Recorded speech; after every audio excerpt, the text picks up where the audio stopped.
Alright, yeah, so, what are you talking about? You're talking about what were you talking about? Orwellian state that we live in? Well, you know,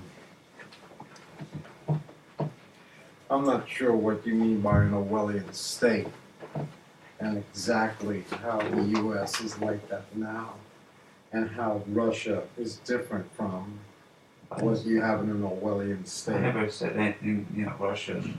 Russia could very, but I'm not in Russia.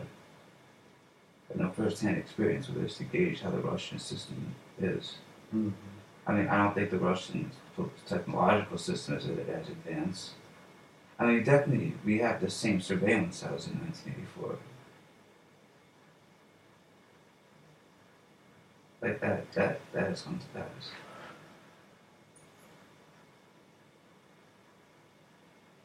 You know, I think a lot of this thing really took off after 9/11, where the U.S. was.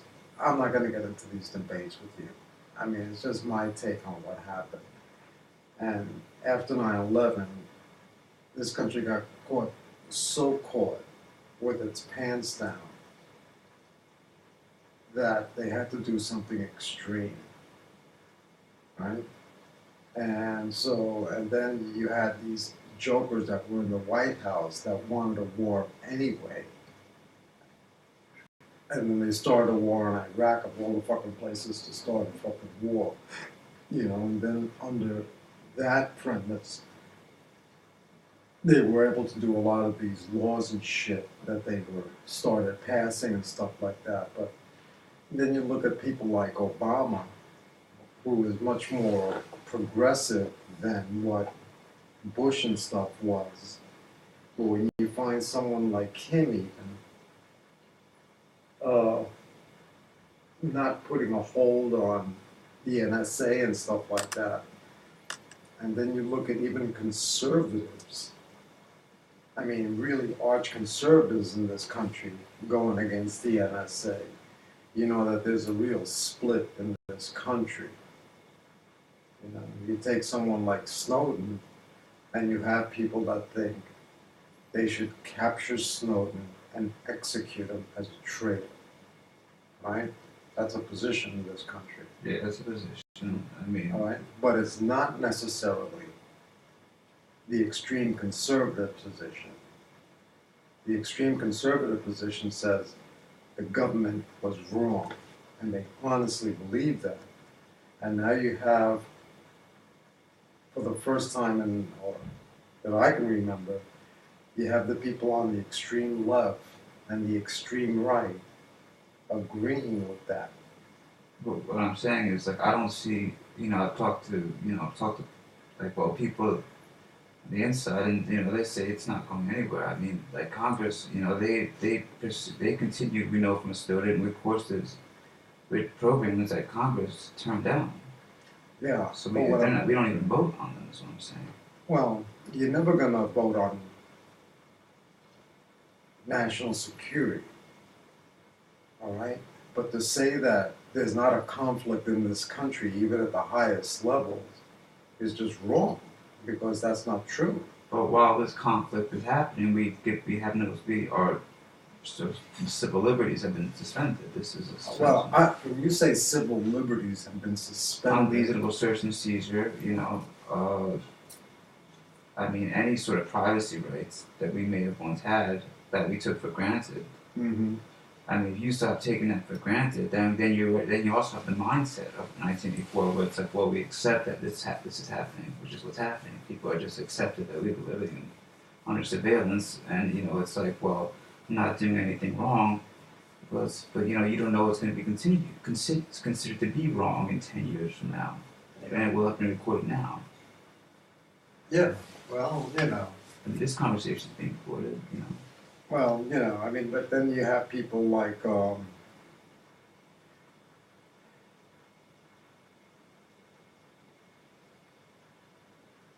to say that it's, what's the word? But to say that every individual in this country, that every thought and deed is being recorded, and that they're being what's the word I'm looking for? That they're being penalized, for lack of a better term. Well, I think that's a little extreme. Well, my own case, you know. Well, but you don't know what's happening in your case because they won't allow you access to the data that they have. That's and you're supposed to be able to face your accuser. I mean, that's well, basic. that's the problem. But they're saying, well, we don't have it, and until you have Snowden or someone who's gonna. That's what I'm saying. That's what makes it overwhelming is that you have like these secret courts trying people, you know, carrying out surveillance and against Americans, and you can't. There's no way to even fight back. And it's like, well, what if I don't want everything I'm doing recorded?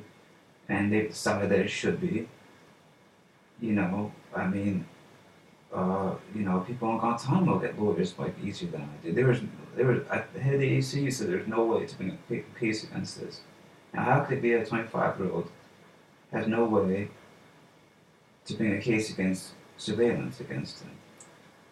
Yeah, but I guess the problem is that there's no evidence that this went on. But yeah, I mean, except like, you know, when they hacked my computer and I mean, you know, and the wiretaps and things like that, it would be hard to get evidence. And even if like no one's doubting that, you know, Anthony said that considering what I did on evolution and everything, you know, that there probably is surveillance, but it doesn't make it legal. You know, you have a right to face your accuser. It's like if they were, you know, if I was selling drugs and they were like wiretapping me or something, and then one day like, you know, but they didn't do it with that warrant, you know, they did it with nothing. And then, you know, it's well, they do have a warrant, but it's like secret, you know, secret. Yeah, but it's like a rubber stamp warrant. Yeah, a rubber stamp for it. Thing. Yeah, I mean, so okay, so at that level, I agree with you because, like, I don't know that. First of all, I don't think corporations should have any information about you. Like, I'm not sure how they can share things like your medical files. You know, and we know that Prism works with AT&T, Google, all these companies. Prism, the surveillance program. Yeah. Well, yeah. I mean, that's the whole thing that at NASA has a backdoor into all the telephone companies around the world. You know, and that was part of what Snowden found. I mean, Israel, the Vatican. I mean, you name it, they're being searched. They were being spied on, essentially. You know, like with the partners that he released, like, it means Google has a backdoor. Well, yeah, AT&T, Verizon, they all do. And what argument could they possibly give? Huh? And what argument could a private firm company possibly give? They can't argue homeland security. Well, I know that Apple is arguing it. Apple's arguing they're acting in the interest of homeland security. What? Apple's arguing that they're acting in the interest of homeland security. No. Apple is arguing that they have the right to encrypt information. Oh, yeah. All right? And there are companies in the United States, and that's why I said that the battle is going on, that, you know, there was an interesting article I read the other day by a PhD candidate over at the Graduate Center. And he says, you know, it's kind of curious because for the longest time, people were saying that, you know, they were against the free market when it comes to privacy and stuff. And they're saying, this guy was arguing that maybe it's kind of curious because, you know, you always thought of the free market being the bad guy, but they're saying the free market might be the only good guy. It might be the only hope in this case. I agree with that. And that they can say, because they're the only ones that are going to push encryption because there's money in it. And so, like, they're the ones that are going to say, okay, yeah, we'll encrypt everything, make sure that everything you have is encrypted for a fee. But I mean, you know, we know, you know, first off, the government contracts are huge, and secondly, you know, in Homeland Security, you can override, like, you know, if a computer goes to the NSA and the backdoor is built in before the encryption could be sold, you know, the encryption is available, but it's definitely not available to the person who's not technical, who doesn't know that their stuff's being spied Well, on. it's part of, I mean, like one of the reasons that the U.S. now is really concerned that a country like China or India will get involved in making, becoming like the new Intel, right?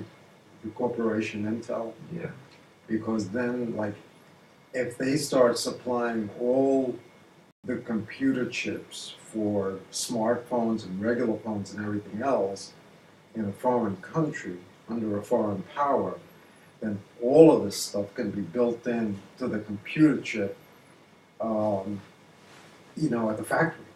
Well, I mean, yeah, that's what they're saying is happening. I mean, you know, China's already buying up all the lithium to make the computer chips. Well, now what's happening is that,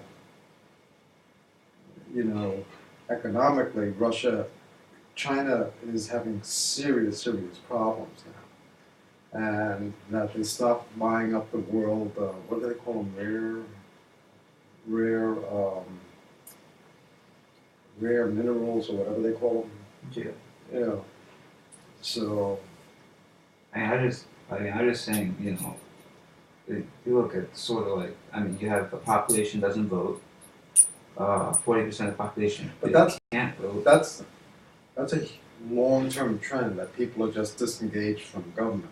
Yeah. And sometimes you saw a blip during Obama. Right? When Obama first came in, you saw a reversal to that. And that, you know, like the big question is, how do you bring that back? And part of it has to do with this changing of society, the changing of the guard. So it's no longer the baby boomers in charge. It's going to be the generation before it, or the generation after it, your generation, Yeah, and the one that's coming after that. The baby boomers dropped the ball. Huh? The baby boomers dropped the ball. No, they didn't drop the They ball. dropped the ball. We're in two different wars. You know, like we're in a war on drugs. We're like, you know, we have this massive surveillance apparatus. I mean, they dropped the ball. Okay. They dropped the ball in some ways, all right? But at the same time, they're the ones who invented the internet and everything else too, that generation. I guess like they didn't invent the internet. They latched onto the internet. Some people invented the internet. Well, it was the baby boom generation that did it. But I'm just saying, as a whole, if you look at where society is now, you know, we had a very good place, and the ball was dropped. Well, but societies always change, right? Ever since I can remember, every generation, like my grandfather's generation, my father's generation, my generation, everybody thinks that this is horrible what's happening. They all complain that having generations where it's been horrible. The Great Depression was horrible. Now we're in a Great Recession. It's horrible. Yeah. So I mean, we didn't do that. My generation couldn't even vote when this happened. Okay, so then what happens is that your generation and your kids' generation is going to pay the price. Well, they're going to pay a price also for your mistakes. Well, we couldn't even vote when they. Well, yeah, but still, I mean, but there's going to come a point when all the baby boomers are dead, and the generation after me, with Generation X, when they're dead. Yeah, but why are we talking about that point in the future? I'm talking about this point. Well, it's happening now. The baby boomers. Yeah, are we're trying to deal with like this ridiculousness. I mean, we have this like ridiculous war on drugs. It's completely absurd. Well, a lot of people think that too. They want to stop the war on drugs. So we have this, like our generation, because we're suffering from it. We have this ridiculous war on drugs. We have these wars that are like never ending, in Iraq and Afghanistan. But that's always been happening. You've always had you had Vietnam before that, you know. So there's no excuse. I mean, for somehow in the middle of it, we managed to like redistribute the wealth, so these wars are not even like. It's not like World War II where like we prospered from it. We're getting destroyed by this. We are so incredibly in debt that we've made an economy based on debt. The world economy is not based on debt because of how in debt we are. Yeah. Okay, so what happens is that at some level, you can argue and you can sit here and you can keep on pondering how bad everything is and how it's just getting worse, and you ponder, you do it. But at some point, the millennial generation has to get up and do something about it. Well, I mean, I'm just saying, we're saying it's a little hard when you have, you know, this like terror epidemic, this inability to get like fair wages, you know, student loans that are you can't pay them back. Well, I disagree with you with the student loan stuff. The stuff I read on student loans, the number of people who owe $200,000, $300,000 is very small. Okay, it's very small. I'm not saying that people don't have 40, 50 interest. I mean, you can I mean, you know, most people will not pay it back before they graduate, before they retire. Okay, that's not what I read. You know, when I started looking at how many people actually have loans, when I say a substantial amount, I'm saying like above $60,000, $70,000, $80,000 and above. Well, I mean, 50,000 with the interest and inability to declare bankruptcy is substantial. Well, it is substantial, but the point is that there's a lot of people who don't have that debt, right? Yeah. Who went to school and didn't have that debt. And a lot of people who do get that debt are people who go to, when they tell you, you know, these private colleges, these, what do you call them now, like Berkeley College and stuff like that, where they tell them, no, we'll pay for it, you know, we'll get you money. But they don't get you money, they get you loans. Yeah, right? You guys had got to go to college for nothing. Well, that's one of the things that, you know, people have to, again, quote, fight for. And who was it that was going to fight for it? Obama's the one who's trying to say make community college free, right? And then the only way that he's going to get community college free is when it comes time to vote for someone, then, you know, you rally and you go vote for him. You know, because Trump ain't going to do it. Well, I mean, I don't know who's gonna, you know, do what. I mean, it doesn't Well, seem like, I mean, that's their policy. The Democratic platform says make the first 2 years of college free. the whole political model. I mean, but that's what I'm saying about the different generation. The whole political model is so redundant, self-redundant that like. Well, I don't know what you mean by self. It means that, like, you know, like, I mean, like, well, yeah, well, look at it. I mean, like someone could come in tomorrow and say, we're going to do this, and it would not pass. The president can't pass things anymore. Well, look at he said that he was going to pass Obamacare. They didn't call it that, and he got voted in, and he passed it, and that was huge. That was fucking huge, man. Giving everybody, like, you know, it still costs money, but the thing is, at least now people have medical care. Yeah, for the time being, get medical care, but you know what happens if a Republican gets into office? Well, you know, if a Republican gets into office, I don't think Republicans are going to be powerful enough to tear that down. The same way they weren't powerful enough to do away with Social Security, with Medicaid. Yeah, but there's not the same public like outcry stop with Social Security as there is Well, simple. then you have to make it that, you know. Yeah, but I'm just saying it's hard for people to do these big like movements like they had in the '60s when like you can't get a job or you can't pay back your student loans. Well, When I was at Occupy Wall Street, I go to like these things, but yeah, like, but you know, like now when you're saying, okay, there's 5% unemployment and it's going down, then but look at the jobs that people are well, taking. yeah, a lot of them are low-wage jobs, but a lot of them are not. You know, and so like so a lot of them are not low-wage jobs. And then like if you look and listen to the conservative models, well, who are you going to vote for in terms of like, okay, should there be regulations about corporations being able to leave this country? Well, how do you deal with that? I don't know. I mean, like, you have to find out who has a plan to deal with that issue. You don't want to bring back all the low-wage jobs that were exported to China. You don't want people in the United States working in factories where they're making Nike sneakers for like 13 cents an hour. Is that the jobs that you want to bring back here? No, I'm not saying that, but I'm saying, I mean, like, we have one of the slowest internets in the world. We have, like, I mean, I'm just saying that the problem was like we didn't make these problems, but we're living with them. And like they're so institutionalized that they're almost impossible to fight. And on top of it, the game is rigged. Well, like for example, like you say, okay, yeah, we have like a drug problem now, but smoking rates have gone down through the floor, right? Well, yeah, smoking rates, but the war on drugs. I mean, you have there's like entire like mass incarceration, people that can't vote against it. They're being incarcerated. And now there's people who are fighting for like, okay, if you spend time in prison, when you get out, you're still eligible to vote. For things that aren't even violent offenses, that shouldn't even be crimes. Fine, but the thing is that. And most of the developed world like this. Okay, yeah, but you can keep on going and say, oh, this is bad. Look at this. Well, I mean, yeah, but well, fuck it, man. Yeah, it's bad. Society, life is fucking hard, and it's always been hard. That's right. That's how you guys. I mean, well, that's the reality. Well, I don't think life has ever have been easy. Well, I mean, that's a take on life. I mean, it has to be like I mean, look, we have we are the richest people in the history of the world. We have computers that can do things that were considered magic 100 years ago. Yeah. Why is life so difficult for so much of the population? I don't know.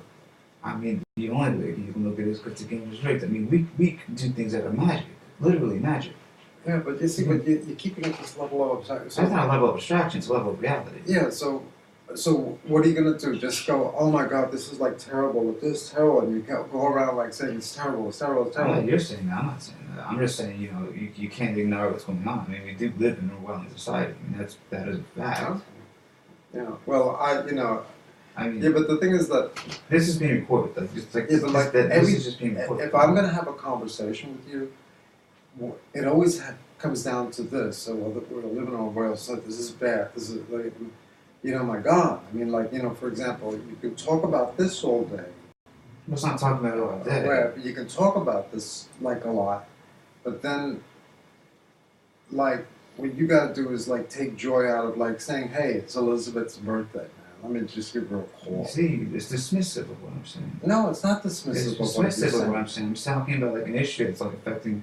Maybe your system, maybe your generation no longer cares about whether they're being spied on and stuff like that. But I'm saying these things are happening, and on one hand you're saying do something, on the other hand you're saying, well, you're complaining about stuff too much. Yeah, it's not you can. I think sometimes you can complain about it to a fault. Okay, if you become obsessed with it, okay? And I'm not saying that, during the 60s, there's always, issues, for example, there were always issues that irked you and stuff like that. And, yeah, there was a heroin epidemic when I was growing up. And people were saying, no, we got to stop this thing. And then they started coming up with all these... Yeah, they didn't just take joy in somebody's birthday. They did something. That's what I'm trying to tell you. I mean, it was the generation before you that fucked you with that, and but I'm saying, if you imagine, you guys have just been around, well, we shouldn't complain about this, instead of protesting Vietnam and all that, which you did. Yeah, well, that's what I'm saying, that the only way you're going to have social change is by protest. Yeah. Or by joining some kind of, I'm not sure how else you would do this, I'm saying the way that you protest now is different, it's not the same. Fine, well, but... Well, how do you think you would protest? I think you protest, you have to have technological savvy. I think it's a lot of information war. Well, that's true. But I mean, for you to say that I'm just complaining about it is not the case. No, it's not that you're complaining about it, that you're just complaining about it. It's just that if we have these discussions, it stays a level of abstraction. Well, you can say it's a level of abstraction. I don't think it's a level of abstraction. Yeah, but then tell me, what would you said? Well, you can't deal with it the same way. You can't deal with it through protests. You have to deal with it. I said that. I said one sentence. Okay, so how do you deal with it? You're saying, well, you have to deal with it through the issue of information. What the hell do you think a protest is? That's the information is a message. Well, you didn't really ask me what I was trying to say. You just answered it. Well, then how would you deal with it? I mean, we're talking about which issue. Name an issue. Doesn't matter what. Well, it matters. Of course, it matters. How you fight any issue matters. Okay. Well, take for example, gay rights. Gay rights, Gay rights, gay rights is 25 years ago, political. nobody was talking about gay Yeah, well, rights. now they are, and yeah, that's a political issue. Maybe that you could protest and stuff for, vote for. But if you're worried about being surveyed on, you're not gonna. Nothing's gonna change by voting for that. You know, maybe like you can learn how to encrypt your computer, but it's not gonna go. You're not gonna vote away the NSA. Yeah, but what I'm saying is that if you look at gay rights, or if you look at domestic violence, or if you look at, um, you know, free taxes for corporations that incorporate overseas and stuff like that, there's people who phrase it and make it an issue, right? You always phrase it in a certain way and you try to turn it into a social movement. Now, how you make that movement, how you spread that movement, you're right, it's very different. Now you can do it through, I wouldn't know how to do it, but people use things like Facebook and Twitter, they're always on there trying to say some statement, but you have to be very clear about your point. Take the issue with the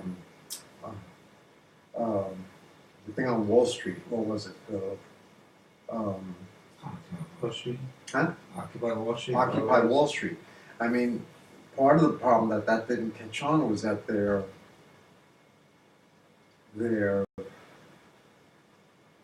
argument was very unclear, it was unfocused. Well, I mean, I don't know. I disagree. I mean, I remember being on Occupy Wall Street being very coherent, and the firefighters came down and shut down our heat generators, and we had to leave. Yeah, but the point is, even you told me that when you say when I said, well, what is it that the people with Occupy Wall Street want to do, right? And even you said, no, the message is not clear. And that to me was a critique of it. Well, it's not. That's not what I was trying. First off, the message to me when I was there was very clear. I mean, it was an unequal distribution of wealth, and we didn't want them to bail out the banks. Whether that was right or wrong, I mean, the reason it fell apart was they literally came in and shut down the heat generators. Well, the heat generators. That was it. I was there. I mean, we had to but the leave. heat generators was just that little thing on Wall Street, and then you're going to say because they shut down the generators that stopped the movement. That shut down the It was movement. the middle of winter. It shut down Occupy Wall Street in New York City. Well, I think it shut down. I was there. I mean, we I know you were there, but you even told me I mean, when I remember when I was asking you, well, what is it that they want to do? They made it. Well, they made it. I mean, they shut down the generators and made it illegal for us to put up any heat generators. So like, Well, fine, but the thing is, then it was then the strategy was bad. well, I mean, right? they blocked us out. I mean, they made it so that we could assemble. I mean, Yeah. Well, yeah, because you were. Was no lack of. But it was being done illegally anyway, right? No, I mean, I don't know. We were assembling. You were in a private park. Well, okay, yeah. If you want to argue, I mean, they said it was a public hazard. They never said it was illegal. I mean, we were in a park. We assembled. We were protesting. That seems like perfectly fine. Yeah, but what I remember It's asking not you fine. specifically, I don't what's the goal, the short and long-term goal of Occupy Wall Street movement? And you were saying that's the problem, that it's not a clear message. I didn't say this. Well, I remember asking you, and that's what you told me, and that was one of the critiques of Occupy Wall Street. That's no one you knew. don't put words in my mouth. I didn't say that. Well, I remember you telling me that. I think I would remember it. I mean, I know what. I mean, there's any Occupy movements around the world. Occupy Wall Street in New York City was shut down. It's not because of lack of focus. Okay, so this Occupy Wall Street, it was only centered in a park in New York City, and because they took away the heaters, the whole system, the whole movement broke down. Yeah, I mean, you had a protest that just started to freeze. I mean, it was not livable. They said you couldn't. It was freezing. It was the middle of the winter, and they said you can no longer legally have any heat. Yeah. How is it supposed to Okay, continue? so what about all these other movements when you had like civil rights movements, or you had? Well, there was Occupy went on in other cities, Yeah, but in how other come? countries. But why did just shutting down that park in New York City stop the whole movement? Well, in New York City, it did because they made it so like. Yeah, but what happened in the rest of the banks world? got them. But what happened in the rest I of don't the know. world? Occupy turned in, did continue in other countries. It still does. But I'm saying, But in this country, it just died. Yeah, well, they bailed out the banks, and then it just became, the apathy increased. I mean, they didn't lend out the money like they're supposed to. The distribution of wealth became so unequal that it just It was like there was no way to fight it. It was just it was so obvious what they were doing that it was just. So I just remember thinking that there was nothing that no one can say. Okay, we can send money in to who, to what? Am I sending money into? But it was all Who's your the whole leadership? thing was fundraised. It wasn't Who was the leadership? That's the new thing. It was like the Arab Spring. It was like they blow up on social media. It's not like it's run by Malcolm X anymore. It's not how it's done. People go get together. But I don't think it had any leadership. But that's because that's not how like the new. It's, well, obviously, then the new way doesn't work. well, yeah, but you're not fighting an enemy like you used to. I mean, you can't. What leader is going to go up and say anything against? Well, it's not leader; it's leadership. I mean, who is the strategist behind this thing? Well, I mean, the same strategy that managed to get simultaneous Occupy movements across the planet. I mean, I don't know what the Occupy Wall Street did in Europe. they occurred. I don't know. I've never heard of it in Europe.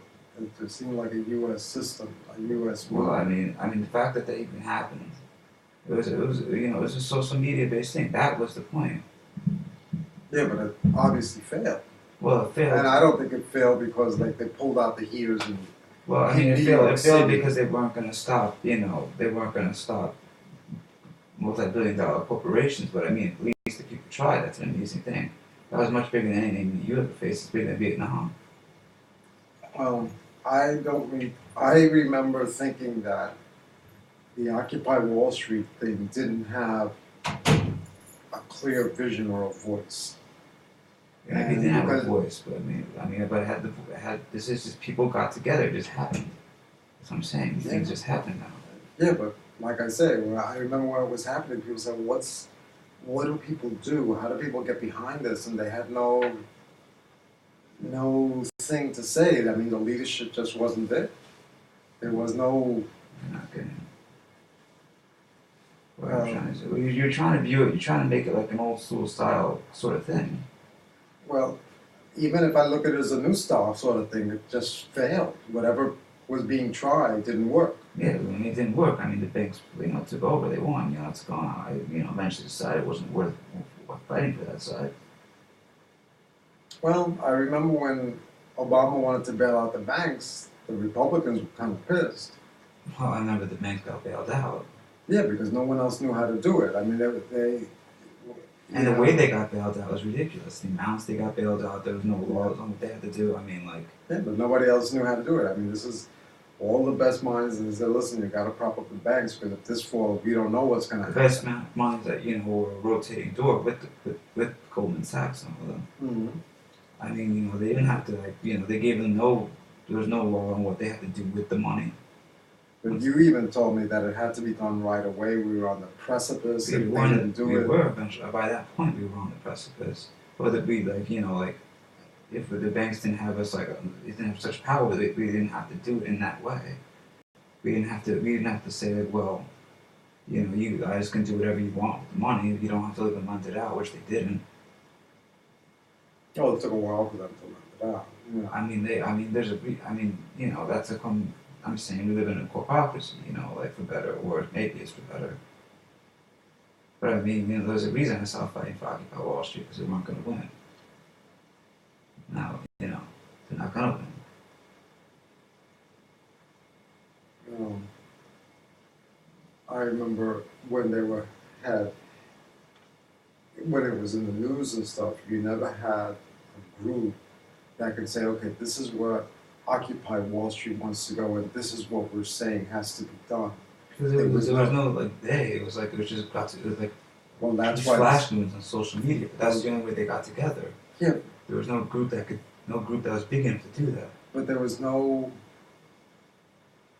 proposing a policy or a strategy besides don't let the banks win. Well, okay, fine. So what are we supposed to do? Well, I mean, we tried the policy. I'm not saying it worked. Any policy that was that wasn't about deregulation. I mean, all the stuff that we tried. Not it was not. I It's mean, just that like wasn't coming from I mean, Occupy it Wall was the Street. equivalent. It was the equivalent of like yeah. Well, I mean, the Occupy Wall Street was like the LA riots. It was just people that were freaked out and pissed off. It wasn't like you know. Yeah, but that doesn't work. I know it doesn't work. I'm just that's what happens. I mean, obviously you can't fight these institutions. They're too powerful. That is the world. That's what I'm saying. That is the shit. That these institutions can no longer be fought. You can maybe try to work with them if you're lucky, and that's very few people, but they're not fightable. You're not gonna fight Exxon.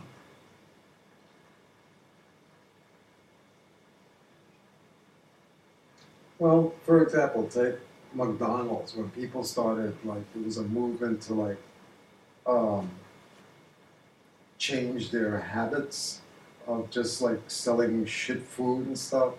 And they actually got some change because Well, McDonald's. maybe they did a publicity change, but I mean, like, you know, they're still hiring these migrant workers. They're still getting their food. You know, they're farmers. The way they do things with chickens. I mean, any real change that has been these corporations cannot be fought. There's really I've never seen organizations in history like this with this level of power. Um, well, they've always been powerful, Joe. Yeah, but this is like ridiculous.